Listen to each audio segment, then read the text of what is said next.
Oh, good Lord. This is why we need these. Yeah, exactly. Damn. She's slimy.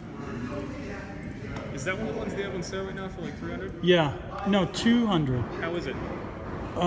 This was hand select, so the bluing looks great. How's the action? Dude, I haven't even run it. Here, put on those gloves or run it. Yeah, there's gloves here for a reason. I need a guinea pig. I'm filming. Oh, it's so slippery. Yeah. It's butter, man. Not gonna lie. I mean, look at the barrel as you're racking it. It doesn't even look like the hood on the barrel is... Dude, it's hardly even Hardly shot. worn out. Hey guys, JS here today. We got a cool video. How's it going, Jack? Greetings, comrades. It is that day. Oh God, I should have worn my my shirt, my communist CNN shirt. Yeah. That'd been funny, commemorative. All right, Jack, what are we doing here today? We're looking at the Tokarev. Tokarev. I'm gonna say Tokarev, but Tokarev. Okay, Tokarev. Yeah, the creation of Comrade Fedor Tokarev. All right, what goodies do you have today? Well, this is a Romanian Tokarev, and you also have a Romanian Tokarev. These guns are nearly identical. One's made in 52 and one's made in 55. And these, I presume, are a close copy of the TT-33, the original. The first Tokarev was approved in 1930, the TT-30, Fedor Tokarev's design, and with some changes it became the TT-33. Other communist bloc countries made these, including Romania, and this is the Yugoslavian version. Okay, this is a Yugoslavian M57.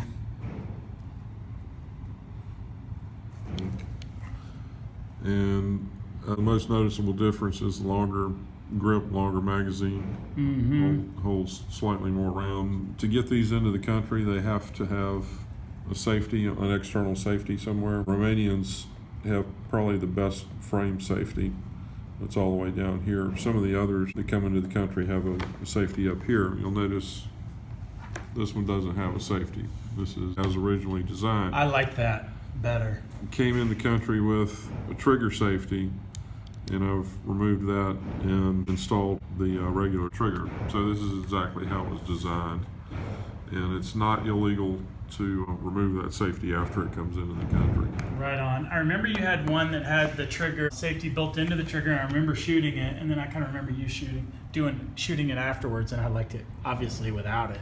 Yeah. This guy I got from Classic Firearms, he came super oily. He was packed. I mean, it was Yeah, this one too. This came from Classic. yeah. How did you order yours since these are both the same? Well, I originally ordered an Excellent, and it was dead on arrival. It would not fire at all. Classic Firearms took care of me and almost immediately sent a return tag, sent it back, got another one. Apparently the Excellents were sold out by the time I got the replacement, so this came in as a very good hand select. Nice. I noticed yours is made in 1952. I think that's really cool. A lot of the ones I've been seeing online are 55, some 56s, and then some like 54s. One that it went through trials, it got selected, and would you say this is the main Russian sidearm for World War II? They continued to use its predecessor. Oh. The 1895 Nagant was manufactured until after the war, and they continued to use it also. That was kind of like the six-shot or the revolver style. You ever seen one of those? Yeah. Oh well, not in person. Well, you can do that now. Ooh, sweet. Okay, now Fedor Tokarev was not a terribly young man when he invented this. In 1888, he was admitted to military vocational school. In 1892, he graduated as a Cossack non-commissioned officer and was sent to the 12th Don Cossack Regiment as an armorer. So I can just picture Fedor being issued one of these, and well, you must be kidding. And invented this. Can you imagine on horseback going, oh wait a minute, okay, I need to reload. So Oh wow. Dang, look at that. That thing's a beauty. that's a really interesting gun. We could fill a whole video with with this gun and the ammo. Right. It's a gas seal revolver. It's very unique. All right, we'll leave it there. Do we have some ammo today? Let's talk about that. This is Romanian surplus. We're not going to shoot that here today because we're indoors. This is steel core ammo. We don't want to set the rubber on fire at the end. And, Oh no. And point blank is really good to us, so we don't want to violate the indoor range rules. Is that starting to become a little harder to find, or is it? No, you can still get surplus. It's not that hard to find. Most sellers will warn you that from different manufacturers it has hard primers and all of it won't fire, but the Romanian is usually billed as a surefire. I think part of the reason for that is the PPS-43 submachine guns fired the same ammo, but with perhaps a harder primer. Gotcha. There's advertised velocity, folks, and then there's observed velocity based upon a certain day, pressure, all that. Guys that are other YouTube videos that are chronographing and things.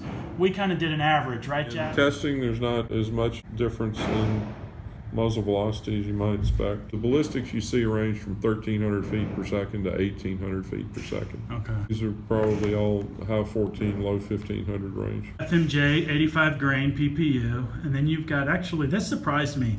They actually have a hollow point for it. And the price difference is not very much. It's just a couple cents around between these two. Okay. PPU is Serbian, I believe. I picked up this Fiocchi. This is about 28 bucks for me. What's interesting is it has the sealed primers. Yeah. I kind of like that. Still 85 grain. And from what we saw, it had the lowest performance and advertised velocity. They're all very similar, but technically he was ticking on the lower side. So from right to left, there's your high to low. Cool. Anything else to share about the ammos other than we're gonna load it up and shoot it? That's about it. That's how we do it. Let's see. Jack. Love it. Love to get stuff slathered in Cosmoline because you know it's preserved. Yeah. I don't know why people hate cleaning it off because you know what's under it's going to still be just like it was the day they poured it on. I ordered this online, but the picture looked like this. And what showed up was this.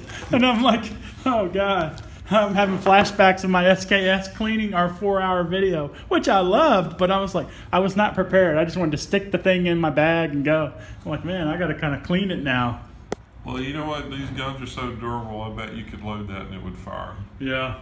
And this thing looks like it has wax paper and... So anyway, I'll clean them up, but I have that big bucket of mineral spirits, so I'm just going to dunk it and clean them out. I did take mine through. I did clean those and take them all apart. I really like the disassembly of this Tokarev. I didn't have any problem with it. My slide pull is a little tough. I think it's because they're rough around the edges. When I pull back my slide to get this hammer to go down, it's not like a 1911. But there are a lot of things in a 1911 that I like. I did measure the trigger pull on mine. It was 5.5 pounds, which I thought was really nice. It's a good gun. Mine reminds me of a 1911. My 1911 has a slightly different grip angle. This is kind of more vertical. 1911 is slightly different, but they are so similar, even into the linkage and the guide rods and things like that. And I do like what you're doing there. You want to talk to that little hammer trigger pack assembly? Modular hammer group. Drops in and out. Here I am thinking that the modularity was something that was only in today's guns. Well, apparently Fedor was a little ahead of the game. Can you believe that? So like, what's old is new. Yeah, you know? he designed this in the 1920s, like almost 100 years ago. Amazing.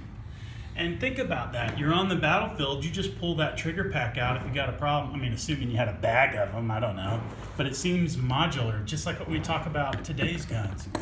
Well, the gun is so rugged, it's hard to imagine what kind of problem you could have had. Yeah. You know, now this thing's a bit tricky. When you take it out, you have to hang on to it, and you have to... That is tricky, and I heard that the Yugos have the actual 2-piece guide rod to kind of make that a little better. But mine was tricky to get out. Import markings, while you're kind of tinkering with that one, they did low profile on these. They're right here in the bottom. I've seen some Tokarevs where they put them on the slide or the frame. I kind of like how the batches that Classic Firearms received had that kind of import marking. Yeah, How about your holsters? Anything going on with the holsters? they're surplus Tokarev holsters. That looks like horse leather right there. Yeah, and this one's a lot newer. And Yeah, it stores 1 mag. I think they're supposed to store a cleaning rod. yeah, I don't have a cleaning rod in this one, but you can see the little spot where it goes there. Yeah, I like that. And I saw these online. I mean, super cheap, $20. Classic has them a little bit less than that. though. That's a good deal. For me, since I'm shooting mine, this is mine, these two are Jack's. I didn't know how this was going to shoot today. I had a feeling this thing's going to shoot fine, okay, mechanically fine. But I did go online and buy this Wolf spring. They have a Type 1 kit and a Type 2 kit. So if any of you guys out there having problems with your Tokarev, just know that this is an option. Looks like there's about five springs in here. So that's kind of cool. And the price on this was only $12, $13. I think that's all we have on the table here. I know that the Tokarev was obviously a formidable weapon. It seemed to me that it's the ultimate bad guy Cold War gun, because you saw it in so many movies. The Russian guy and the, oh yeah, that says it all right there. These things are so affordable that you may want to carry these. You can still get the ammo. There's a general consensus out there. You can have the manual safety, but it's only for the trigger. And then there's a half cock. So the half cock would look like this. Okay? And I can't, well, right. If it was racked, it wouldn't be able to fire. But generally, they're saying don't trust it. Don't carry it like that. If you were to drop the pistol, I don't know who goes around dropping their pistols all the time. But people are worried about these things going off. So generally, again, that's my quote disclaimer. Don't rely on the safety. Folks are carrying without one in the chamber. So carry at your own risk on that. They licensed to their allies in the Warsaw Pact. So there were companies that were producing this TT design in China, Hungary, North Korea, Poland, Vietnam, Romania. So most of them stayed with that 7.62x25 caliber, and then some were, quote, exported out with that 9mm. Now, Jack, didn't you have a 9mm one? I did have a Norenko 213, which Okay. is actually a Chinese commercial market gun. It was exported to the United States. Right on. Not sure they ever used it militarily or in their police or anything. One of the Eastern European countries has also made a 9mm. These Romanians were done at this Kilger factory. Cougar. C-U-G-I-R. Yeah, I went to their website recently and I looked at Cougar Arms Factory. One of the things we forgot to mention was the actual grips. There are star grips.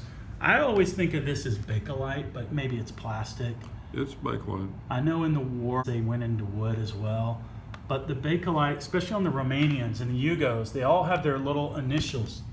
So what you'll see here is you'll see RPR, and that stands for the Romanian People's Republic. So I got it on mine. Jack's got it on his. This is the Yugo. FSRJ. You know what that stands for? No. Gotcha. No, All right, no. I don't either. And the Yugo has a nice Yugoslavian Oh, I like that. crest on the top there. Yeah. And the other, of course, the other unique marking for Yugoslav unit is M57. You can kind of tell that Yugos look a little more modernized to me. I did look at mine. Mine's got the arsenal or the markings on it. Let's see. For the Romanians, there is something on this side. Oh, right here. Duh. It looks like the Russian Ishmash, but it's really not. It's an arrowhead inside of a triangle. That's their factory mark. Share that little factoid with you guys. I really don't know anything about this Yugo. The bluing on mine was really nice. Some were coming Parkerized. They're getting kind of redone. But yours looks like it has good bluing. Mine has pretty good bluing. I did notice a little discrepancy here, Jack. And it's no big deal. I love the bluing, but it's kind of faded. And I noticed yours has that. So if you want to spin it around and show the camera, you guys see what I'm talking about? It's more of a flat than that, and Jack's has it. You can kind of see where his is flat here, and then it goes there. So if you know why that is, please comment below. I'm just curious, but it's no big deal. Other than that, my gun is in fine shape to be 70 years old. Yeah. All right, Jack, you ready? Hey, Jack. All right, guys, we're transitioning to the range now. Which pistol do you have? This is the Romanian. The Romanian. Yep. All right. Okay, grand shooter, the finale wins the Comrade Fedor, political officer of the day. All right, political officer of the day. Okay, cool. All right, what do we got here? We're going to go 21 feet. 21 feet, yep. We're doing our usual. You're going to shoot the left, I'm going to shoot the right. We got all our ammo laid out. And what are you going to do? 5 rounds of Fiocchi, then 5 rounds of the PPU hollow point, and then 5 rounds of the full metal jacket PPU. All right, let's do it. Okay. And we'll kind of take pauses between each group, and we'll pull out the old marker and kind of see which one groups the best.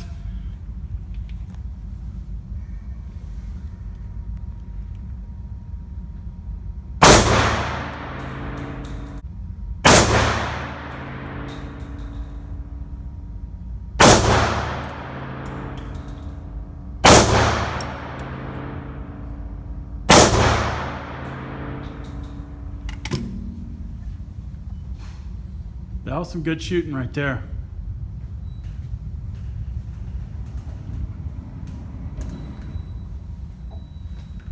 Okay, we have a marker.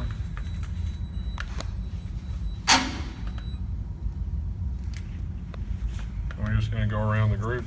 Yeah, just kind of. Okay, that's the first group with Fiocchi. All right. Send it out. Let's do the next group.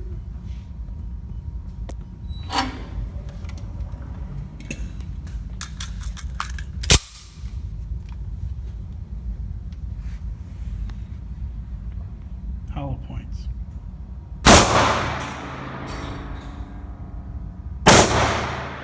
Oh, flyer.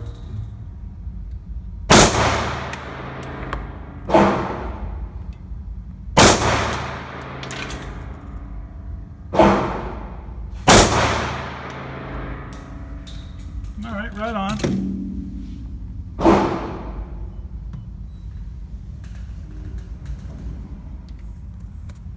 Okay.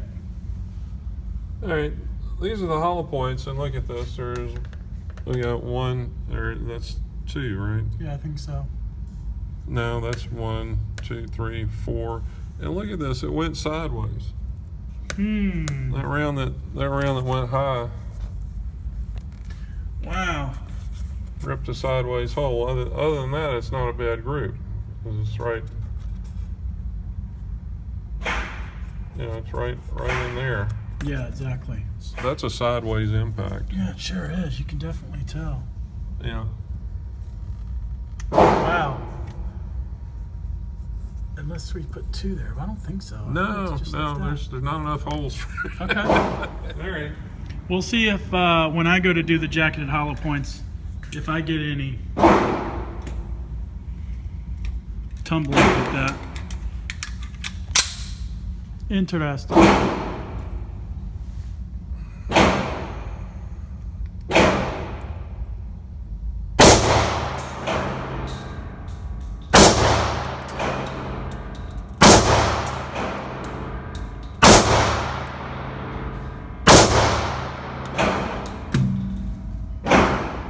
You went 12 o'clock and 1 o'clock. You started moving high on that one. Maybe I got in too big a hurry. But where's the rest of them? You would have had 2 in there. I think you got a bullseye, and then maybe 1 here, because there's 2 there. Okay. All right. Oh, good Lord. All right, here we go. First one up is this Fiocchi. We've already preloaded. And my gun is mechanically safe since I just got it. I have shot some rounds through this thing. And yeah, so far so good. All right, here we go, guys. Wish me luck.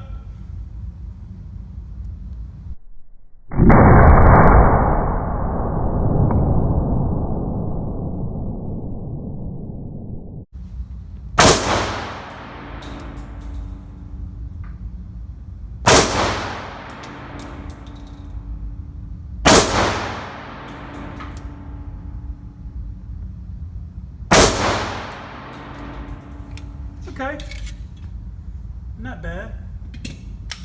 Let's pull it in, take a look at it.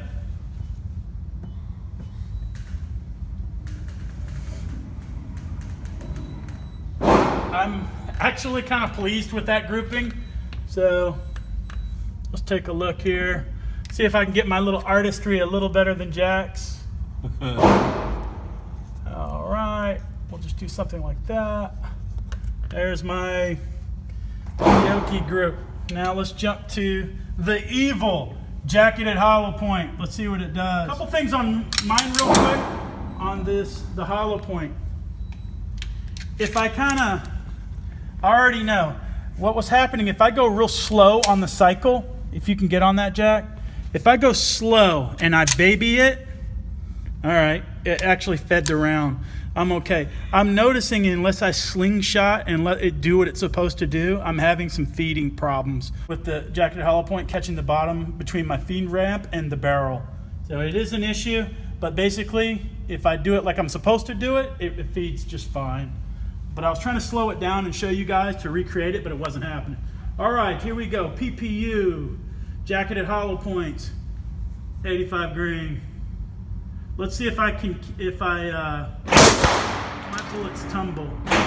All right, this is interesting. We just talked about it. Zoom out a little bit, make sure you get on that. You can kind of see what's happening in my gun. Using different magazines, so I don't think it's the mag spring. You can see how I'm catching the lip there. Basically to clear this, because I cannot get this out, right? It doesn't have the cool, grooves that I can grab. So what I got to do is lock the slide back manually, stick my finger in here, kind of feed this back in, and I'm good to go. All right, so I'm gonna try just to slingshot it, and it fed. All right, so it's something with my gun, but oh well, what can I do? Let's give it a whirl. 4 more shots.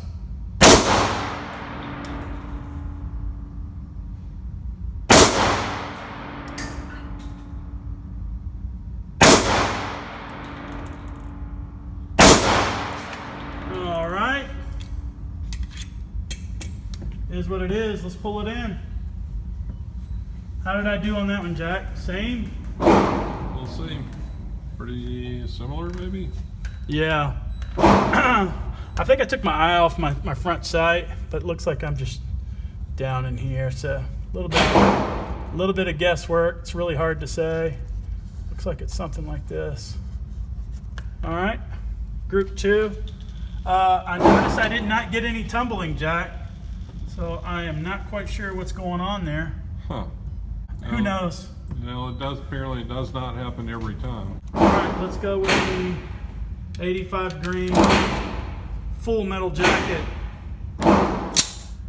Let's give it a whirl.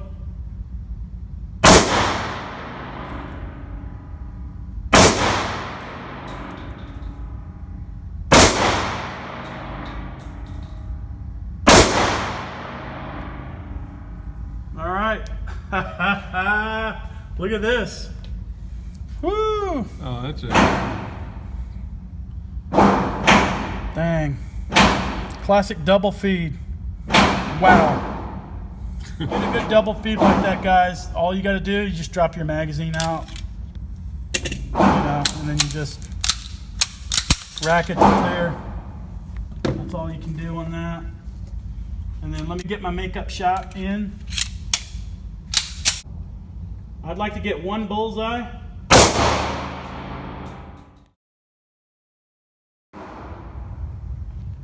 Well, I think we got some little crude, reliable pieces of history here. It's not exquisite craftsmanship. They're designed, I think, as much for economy of construction and ease of handling by Russian peasants. Yeah. Or members of the Workers' Party, if you will. Yeah, it kept the Soviet Union safe from evil capitalism for Yeah, for a long time. And you can might see say. the paradox. John Moses Browning with his 1911s and he is, and then this guy with his. Yeah, you got a little bottleneck, flat, high velocity shooting round. Yeah, very Yeah. AK inspired, or very 16, 30 Well, cal inspired. It just looks like a short AK round. It does. All right, that's the video, guys. Hope you liked it. We had a great time shooting it. We're enjoying our Tokarev.